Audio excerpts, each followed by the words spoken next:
اللہ سے مراد فقط قرآن ہے اور ہمارے لیے صرف قرآن کافی ہے۔ گویا حدیث کے اوپر استحقار اس جملے کی آڑ میں بولا جاتا ہے۔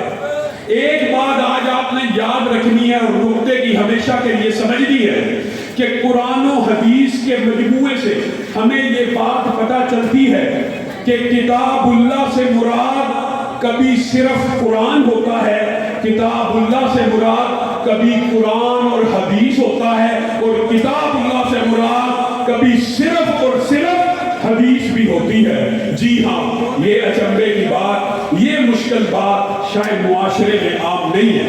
آپ نے قرآن پاک کی چند آیات کو آج یاد کر کے جانا ہے۔ ایک قرآن پاک کی آیت آپ کے سامنے پڑھوں گا اور اس کے بعد رسول اللہ کی صرف 2 حدیثیں آپ کے سامنے رکھوں گا۔ ان عدت الشہور عند اللہ 12 شہرا فی کتاب اللہ۔ اللہ رب العزت کلام حمید میں ارشاد فرماتے ہیں کہ گنتی کے مہینے 12 ہیں۔ گنتی کے مہینے کتنے ہیں؟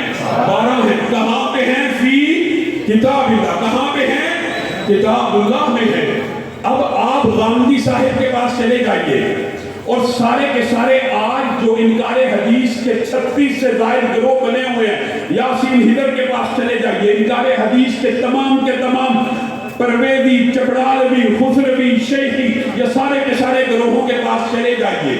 آپ قرآن پاک کی یہ آیت ان کے سامنے رکھ دیجئے کہ اللہ رب العزت کہہ رہے ہیں کہ گنتی کے مہینے 12 ہیں اور کہاں پہ ہیں؟ فی کتاب اللہ، کتاب اللہ میں ہے۔ آپ اگر کتاب اللہ سے مراد صرف قرآن پاک لیتے ہیں، اور ایک بات یاد رکھیے گا، انکار حدیث کے 36 سے زیادہ جو گروہ ہیں، سب کے سب کا یہی عقیدہ مشترکہ ہے، باقی عقائد مشترک نہیں ہے۔ وہ یہ ہے کتاب اللہ سے مراد فقط قرآن ہے۔ ان سے کہیے کہ اللہ کہہ رہا ہے کہ کتاب اللہ میں 12 مہینے ہیں، آپ یہ گنتی کے مہینے 12 کے 12 قرآن پاک جو آپ کا عقیدہ ہے کتاب اللہ صرف قرآن ہے، قرآن پاک سے نکال کے دکھا دیجیے، ہم آپ کا عقیدہ قبول کر لیں گے، سر آنکھوں پہ رکھ لیں گے۔ آپ قرآن پاک اٹھائیے، آپ کو رمضان کا مہینہ مل جائے گا، آپ کو ذی الحجہ کا مہینہ مل جائے گا، لیکن باقی مہینے آپ کو قرآن پاک سے نہیں ملیں گے۔ اور اللہ رب العزت نے اس آیت کے آگے جو بات کی، منہا اربعۃ حرم، ان میں سے 4 حرمت والے ہیں، اور پھر آگے جو بات کی ہے وہ اس سے بھی عجیب ہے، تاکہ آپ کا اور میرا دماغ قیامت تک کے لیے کھل جائے۔ یہ دین قیم ہے، یہ روشن دین ہے، اس میں کوئی بات چھپی بھی نہیں ہے۔ اب آپ قرآن پاک سے یہ 12 مہینے نکال کے دکھا دیجئے، لیکن اگر عقیدہ صحابہ والا ہو، منہج میرے اور آپ والا ہو، ہمارے نزدیک یہ کوئی اچنبے کی اور مشکل بات نہیں ہے۔ ہمارے نزدیک کتاب اللہ سے مراد کبھی قرآن اور حدیث بھی ہوتے ہیں۔ اس قرآن کے ساتھ حدیث کو ملا لیں گے، آپ کو 12 کے 12 مہینے مل جائیں گے، وہ 4 حرمت والے بھی مل جائیں گے۔ آپ ان سے کہیں گے آپ قرآن پاک سے 12 مہینے دکھا دیجئے تو شرمندگی سے، اب آپ کو بندہ کیا کہے؟ ایک بندے نے میری اس دلیل کا جواب دیا اور اس نے کہا کہ 12 مہینے علامہ صاحب نے کہا ہے کہ قرآن پاک سے دکھائیے، کیونکہ اللہ کہہ رہا ہے کتاب اللہ میں ہے۔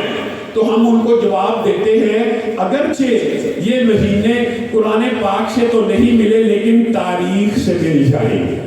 یہ کیسا عقیدہ ہے کہ تاریخ کے اوپر تو ایمان لے کے آیا اور حدیث کا پھر بھی انکار کر دیا، یعنی تاریخ سے مہینے مل جائیں گے، حدیث سے باقی مہینے نہیں لے جائیں گے۔ یہ آیت دلالت کرتی ہے کہ کتاب اللہ سے مراد کئی مرتبہ اللہ کا قرآن بھی ہوتا ہے اور حدیث رسول بھی ہوتی ہے۔ آگے بڑھیے، رسول اللہ صلی اللہ علیہ وسلم کے پاس ایک قافلہ آیا اور آ کے کہنے لگا اقضی بیننا بکتاب اللہ، اے اللہ کے رسول ہمارے درمیان فیصلہ کر دیجئے کتاب اللہ سے۔ رسول اللہ نے جو ان کو جواب دیا، یہ علماء بیٹھے ہوئے ہیں، عربی گرامر کے ماہر بیٹھے ہوئے ہیں، والذی نفسی بیدی، پہلے یہ کہا قسم کھائی، اس ذات کی قسم جس کے ہاتھ میں میری جان ہے، لأقضین بینکما بکتاب اللہ۔ یہاں بھی تاکید کا جو صیغہ استعمال ہوا، گرامر جاننے والے جانتے، اس سے مراد یہ ہے عام فہم آپ لوگوں کے لیے یقیناً یقیناً ضرور بالضرور اللہ کی قسم میں تمہیں جواب دوں گا کہاں سے؟ کتاب اللہ سے. لَأَقْضِيَنَّ بَيْنَكُمَا بِكِتَابِ اللَّهِ میں تمہارے درمیان فیصلہ کروں گا کتاب اللہ سے. انیس بیٹا یہ مقدمہ کیا تھا؟ بڑا آسان ہے. جاؤ عورت سے پوچھ لو اگر وہ شادی شدہ ہے اس کو رجم کر دیا جائے, اور یہ جو لڑکا لے کے آئے ہیں کمارا ہے اس کو 100 کوڑے لگائے جائیں اور اس کو 1 سال کے لیے جلا وطن کر دیا جائے. انیس گئے, عورت نے برائی کا اقرار کر لیا تو اب مقدمہ کلوز ہو گیا. رسول اللہ صلی اللہ علیہ وسلم نے آرڈر جاری کیا 3 شکوں پہ مشتمل. کتنی آسان بات ہے, کتنی شکیں ہیں؟ 3. ایک عورت کو رجم کر دیا جائے اور اس نوجوان لڑکے کو 100 کوڑے لگائے جائیں اور 1 سال کے لیے جلا وطن کر دیا جائے.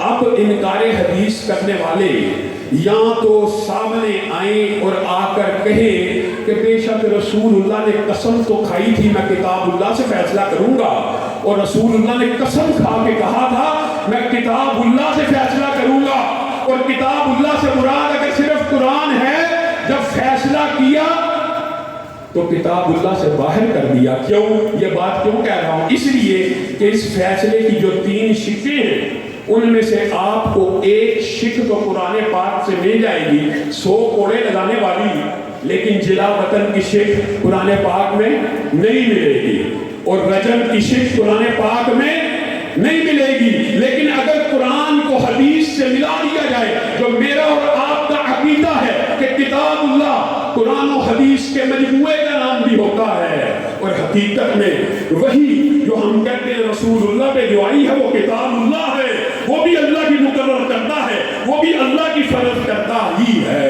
اب رسول اللہ نے 3 شکیں نافذ کی ہیں اور قسم کھا کے نافذ کی ہے میں کتاب اللہ پہ کروں گا, تو کیا رسول اللہ کو پتہ نہیں ہے کتاب اللہ سے مراد صرف قرآن ہے جو ان کی دین حدیث کہتے ہیں؟ رسول اللہ کو بھی پتہ ہے, صحابہ کا بھی عقیدہ ہے کہ کتاب اللہ سے مراد قرآن و حدیث ہے. ان دونوں کو ملا لیا جائے گا, یہ 3 کی 3 شکیں آپ کو کتاب اللہ سے مل جائیں گی. یہ 2 واقعات آپ کے سامنے رکھے, ایک آیت اور ایک حدیث. ایک آیت اور ایک حدیث جس میں کتاب اللہ سے مراد قرآن و حدیث کا مجموعہ ہے. لیکن ایک حدیث آپ کے سامنے ایسی بھی رکھنی ہے تاکہ ذہن کے اشکال دور ہو جائیں.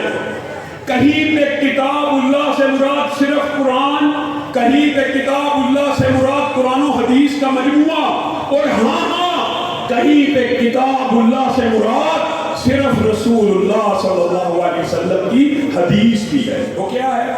مشہور واقعہ ہے, آپ علماء سے سنتے آئے ہیں, اس کو نہایت مختصر کروں گا. امی عائشہ نے اپنی سہیلی حضرت بریرہ کو آزاد کرنے کا فیصلہ کیا, اور حضرت بریرہ کو کہا اپنے مالکوں سے مکاتبت کر دو, لکھت پڑھت کر رہو کہ کن شرائط پہ آپ کو آزاد کریں گے. وہ مکاتبت کر رہے ہیں, وہ لکھ آئی, وہ شرائط طے کر کے آئی امی عائشہ کے پاس اور آ کے کہنے لگی کہ امی عائشہ وہ آزاد کرنے کے لیے تیار ہیں, آپ جتنے پیسے دیں گی, مثال دیں 3000 4000, وہ اس کے عوض مجھے آزاد کر دیں گی, لیکن وہ ایک چیز کہتے ہیں کہ ولا کی جو نسبت ہوگی وہ ہماری طرف ہوگی. یہ فقہی علماء بیٹھے ہیں, ایک لمبا چوڑا فقہ کا باب ہے, یہاں پر ولا سے مراد جو ہے وہ آپ کے سامنے رکھتا ہوں تاکہ آپ کو بات سمجھ آ جائے. وہ یہ ہے کہ اگر حضرت بریرہ فوت ہو جائے تو ان کی وراثت کس کو ملنی چاہیے آپ کے خیال میں؟ جس نے آزاد کروایا ہے, جو پیسے دے کے آزاد کروا رہا ہے. حضرت بریرہ اگر فوت ہوگی ان کی وراثت کس کو ملنی چاہیے؟ امی عائشہ کو. لیکن وہ پیسے لے کے آزاد تو کر رہے ہیں, لیکن ولا کی نسبت پھر اپنی طرف لکھوا رہے ہیں کہ اگر حضرت بریرہ فوت ہو گئی اچانک تو ان کی وراثت واپس ہمیں مل جائے گی. رسول اللہ صلی اللہ علیہ وسلم آئے, ماں عائشہ نے سارے کا سارا ماجرا رسول اللہ کو بتلایا. رسول اللہ کی پیشانی کے اوپر شکریں پڑھنا شروع ہو گئی, اور رسول اللہ کی عادت تھی, ان کو پتا تھا کن لوگوں نے مکاتبت کی ہے, لیکن مسجد النبی میں آئے, خطبہ دیا, ان لوگوں کا نام نہیں لیا. یہ رسول اللہ کی عادت مطہرہ تھی کہ جب بھی کسی کو تنبیہ کرنی ہوتی تھی ان کا نام لیے بغیر اشاروں کنایوں میں کہتے تھے فما بال اقوام یشترطون شروطا ما لیست فی کتاب اللہ یہ ایک حدیث اگر آپ کو یاد آ جائے اور یاد رہ جائے ہمیشہ کے لیے تو آپ کو پتہ چل جائے کہ کتاب اللہ سے کبھی مراد صرف حدیث رسول ہوتی ہے. فما بال اقوام یشترطون شروطا ما لیست فی کتاب اللہ. لوگوں کو کیا ہو گیا ہے، وہ ایسی شرطیں لکھتے ہیں، لکھواتے ہیں، عائد کرتے ہیں جو کتاب اللہ میں نہیں ہے، جو کتاب اللہ میں نہیں ہے. کل شرط ما لیس فی کتاب اللہ فہو باطل. ہر وہ شرط جو کتاب اللہ میں موجود نہیں ہے وہ کیا ہے؟ باطل ہے. اور وہاں پہ آپ کا اور میرا منہج، آپ کا اور میرا مسلک بیان کیا والشرط فی کتاب اللہ. اور کتاب اللہ میں جو شرط ہے وہ یہ ہے انما الولاء لمن اعتق. ولا کی نسبت اس کی طرف رہے گی جو آزاد کرے گا. رسول اللہ کیا کہہ رہے ہیں؟ والشرط فی کتاب اللہ. اور کتاب اللہ میں شرط کیا ہے؟ انما الولاء لمن اعتق. پورے کا پورا قرآن اٹھائیے، کتاب اللہ سے مراد اگر صرف قرآن ہے تو یہ آیت قرآن کے کس پارے میں ہے؟ انما الولاء لمن اعتق. رسول اللہ تو کہہ رہے ہیں کہ کتاب اللہ میں شرط یہ لکھی ہوئی ہے، کیا لکھی ہوئی ہے؟ کہ جو آزاد کرے گا ولا کی نسبت اس کی طرف ہوگی. تو یہاں سے یہ بات ثابت ہوگی کہ اگر میں اور آپ حدیث کو کتاب اللہ مانیں گے، حدیث کو بھی کتاب اللہ مانیں گے تو یہ کتاب اللہ میں ہمیں شرط مل جائے گی. خامہا حضرت علی کے پاس بھی ایک ساتھی آئے تھے. هل عندكم شيء من الوحي ما ليس في القرآن. یہ بڑا اہم جملہ ہے. کیا آپ کے پاس وحی کی کوئی ایسی قسم ہے جو قرآن پاک میں نہیں ہے؟ حضرت علی نے یہ نہیں کہا ابو جعفر تجھے کیا ہو گیا، تو مجھ سے پوچھتا ہے کیا قرآن کے علاوہ بھی کوئی شے نہیں ہو سکتی ہے؟ خبردار. آج کے منکر حدیث کا صرف یہ عقیدہ ہے کہ قرآن کے علاوہ کوئی چیز وحی نہیں ہے. حضرت علی کو ایک صحابی آ کے پوچھ رہے ہیں ان کے کہ کیا هل عندكم شيء من الوحي، کیا آپ کے پاس وحی کا کوئی ایسا ٹکڑا ہے جو قرآن پاک میں نہ ہو؟ تو حضرت علی کہہ رہے ہیں نام، جی ہاں میرے پاس وحی کا ایک ٹکڑا قرآن پاک کے علاوہ بھی موجود ہے. علی اس میں کیا لکھا ہے؟ اس میں دیت کے مسائل ہیں، اس میں یہ فرائض اور حقوق بیان کیے گئے ہیں. یہاں سے یہ بات ثابت ہوتی ہے کہ وحی کا ایک ٹکڑا قرآن پاک ہے، وہ بھی کتاب اللہ ہے، لیکن وحی کا دوسرا ٹکڑا رسول اللہ کا قول ہے اور وہ بھی کتاب اللہ ہے. اور بعض لوگوں نے آپ کے ذہن میں یہ وسوسہ ڈالا کہ حضرت عمر نے آپ کی بیماری کے ایام میں یہ جو جملہ کہا تھا حسبنا کتاب اللہ، ہمارے لیے کتاب اللہ کافی ہے، اس سے مراد فقط قرآن ہے. حضرت عمر نے وہاں پہ بھی یہی بات کہی تھی کہ قرآن و حدیث ہمارے لیے کافی ہے. اور رسول اللہ صلی اللہ علیہ وسلم نے حضرت عمر کی اس بات سے موافقت کی تھی. یہ کہتے ہیں جی لکھنے نہیں تھا دیا، جی قلم نہیں تھا دیا. جیسے رسول اللہ صلی اللہ علیہ وسلم اس بات کے 1 گھنٹے کے بعد فوت ہو گیا. رسول اللہ اس جملے کے بعد اور حضرت عمر کے جملے کے بعد 3 دن تک زندہ رہے. اور اگر لکھوانا ہوتا تو لکھوا جاتے، اور جو لکھوانا چاہتے تھے وہ بھی ماں عائشہ کو بیان کر کے گئے ہیں، جو علامہ طارق محمود یزدانی نے آپ کے سامنے رکھ دیا کہ ادھر لاؤ قلم دوات، میں ابو بکر کی خلافت لکھ دوں تاکہ بعد میں کوئی اعتراض نہ کر سکے. پھر خود ہی کہا یا اللہ والمؤمنون، یا اللہ والمؤمنون، اللہ بھی اور مومن بھی ابو بکر کے علاوہ کسی کو خلیفہ نہیں چنے. یہ آپ کو وہم ڈل گیا کتاب اللہ سے مراد. اور یہ بات یاد رکھیے، یہی آپ کا اور میرا منہج ہے، یہی میرا اور آپ کا عقیدہ ہے. یہی صحابہ نے رسول اللہ صلی اللہ علیہ وسلم سے سمجھا کیا؟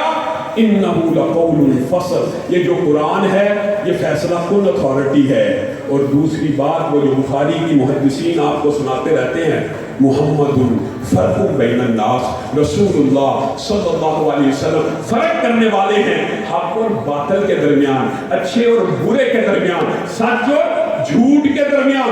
اگر آپ کا عقیدہ یہی بن جائے جو صحابہ کا ہے کہ قرآن کتاب فیصل ہے اور محمد صلی اللہ علیہ وسلم فرق بین الناس ہے، تو اللہ کے فضل سے اس دعوت کے اوپر آج بھی امت جمع ہو سکتی ہے۔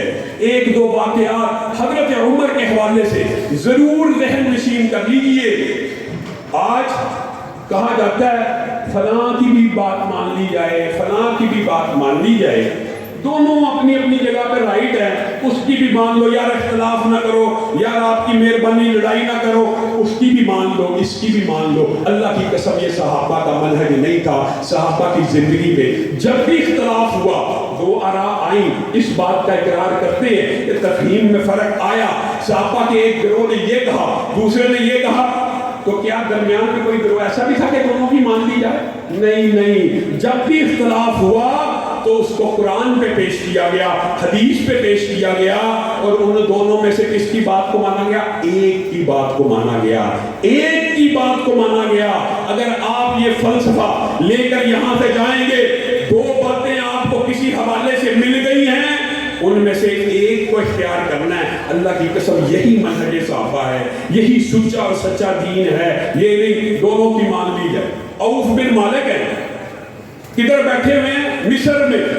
آپ کے پاس حضرت عمر کا آرڈیننس پہنچتا ہے، آپ قاضی کے سامنے اس کو پڑھے، بات طویل مختصر کر کے دیکھا حضرت عمر نے ایک آرڈیننس جاری کیا، بڑے سوچ اور سمجھ کے ساتھ، فقہ، بصیرت، حضرت عمر سے زیادہ فقیہ کوئی ہو سکتا ہے امت میں؟ حضرت عمر نے عقل لڑائی، حضرت عمر نے اجتہاد کیا، اور حضرت عمر نے اپنی فقاہت سے ایک فیصلہ کیا۔ حضرت عمر تک یہ حدیث پہنچی تھی کہ ہاتھ کو کاٹ دینے کی دیت کتنی ہے؟ 50 اونٹ۔ حضرت عمر نے کہا قوت و طاقت میں یہ جو انگوٹھا ہوتا ہے یہ سب سے زیادہ طاقتور ہوتا ہے، میں عمر ان 50 اونٹوں کو اپنی رائے، عقل اور فقہ کے مطابق تقسیم کروں گا۔ اس انگوٹھے کی دیت ہوگی 15 اونٹ، اور ساتھ والی 2 انگلیاں جو قوت و طاقت میں برابر ہیں ان کی دیت ہوگی 10 اونٹ، اور اس کے ساتھ والی انگلی جو قدرے کمزور ہوتی ہے اس کی دیت ہوگی 9 اونٹ، اور یہ جو سب سے چھوٹی انگلی سب سے کمزور قوت و طاقت میں ہوتی ہے اس کی دیت ہوگی 6 اونٹ۔ کتنے اونٹ بنائے 50، ہاتھ کٹ جانے کی دیت 50 اونٹ، حضرت عمر نے بنائے 50 اونٹ۔ عوف بن مالک مصر بیٹھے ہوئے، مصر، قاضی کو کہتے ہیں کہ آپ کے پاس یہ آرڈیننس عمر کا پہنچ گیا، لیکن آپ نے نافذ نہیں کرنا جب تک میں حضرت عمر سے مل نہیں لیتا۔ وہاں سے یہ صحابہ کا ایمان ہے۔ کیا عوف بن مالک کہہ سکتے تھے عمر کی بھی مان لو، میں بھی آپ کو ایک موقف رکھتا ہوں، آپ میرا بھی مان لیجئے گا؟ نہیں، عمر کے پاس سٹ پٹ گھوڑا دوڑاتے ہوئے مدینہ میں حاضر ہوئے، عمر آپ کہاں ہیں؟ فوری باہر آئیے۔ حضرت عمر باہر آئے، سلام دعا کی، آپ نے جو آرڈیننس جاری کیا ہے، یہ جو جملے ہیں بڑے اہم ہیں، آپ نے جو آرڈیننس جاری کیا ہے، اے عمر آپ کے پاس اس کی کیا دلیل ہے؟ ایک صحابی جو مقام و مرتبے میں عمر سے چھوٹا ہے، لا محالہ وہ امیر المومنین ہے، سنت خلفائے راشدین کی سند بھی ان کے پاس ہے کہ رسول اللہ نے کہا خلفائے راشدین کی سنت کی پیروی کرو۔ حضرت عمر اگر آپ حدیث کا مطالعہ کریں تو بظاہر ایسے معلوم ہوتا ہے، حدیث کے الفاظ نہیں کہ حضرت عمر کو اچانک غصہ آ گیا کہ نہ سلام نہ دعا، اتنی دور سے مصر سے آیا، نہ کھانا نہ پینا، نہ حال پوچھا نہ احترام کیا، ڈائریکٹ آ کے پوچھ رہے ہیں آپ کے پاس اس کی کیا دلیل ہے؟ کیونکہ جو جملہ حضرت عمر کا نا وہ فوری ایسا ہے کہ عوف بن مالک آپ جو مصر سے آ کے میرے سے سوال کر رہے ہیں، آپ کے پاس میرے خلاف کوئی دلیل ہے؟ آپ پہلے بتائیے آپ نے یہ کیسے تقسیم کیا؟ حضرت عمر نے کہا اپنی سوچ سے، اپنی رائے سے، آپ کی رائے دلیل نہیں ہے، آپ کی رائے اچھا جو تو مجھ سے بحث کر رہا ہے تیرے پاس اس کے مخالف کوئی دلیل ہے؟ عوف بن مالک نے کہا جی ہاں حضرت عمر یہی مدینہ الرسول تھا، میں رسول اللہ صلی اللہ علیہ وسلم کے پاس بیٹھا ہوا تھا تو میں نے رسول اللہ سے یہ بات سنی تھی، الا ان الاصابع فی دیت سواء، الا ان الاصابع فی دیت سواء، قوت و طاقت میں انگلیاں پانچوں برابر نہیں ہیں لیکن دیت میں 5 کی 5 انگلیاں برابر ہیں، یعنی چھوٹی انگلی کی بھی 10 اونٹ، ساتھ والے کی بھی 10 اونٹ۔ حضرت عمر نے ایک سیکنڈ نہیں لگایا، کاتب کو بلایا، آپ کا اور میرا مسلک یہاں پہ بیان کیا، کاتب کو کہا اوپر عمر کا فتویٰ لکھو،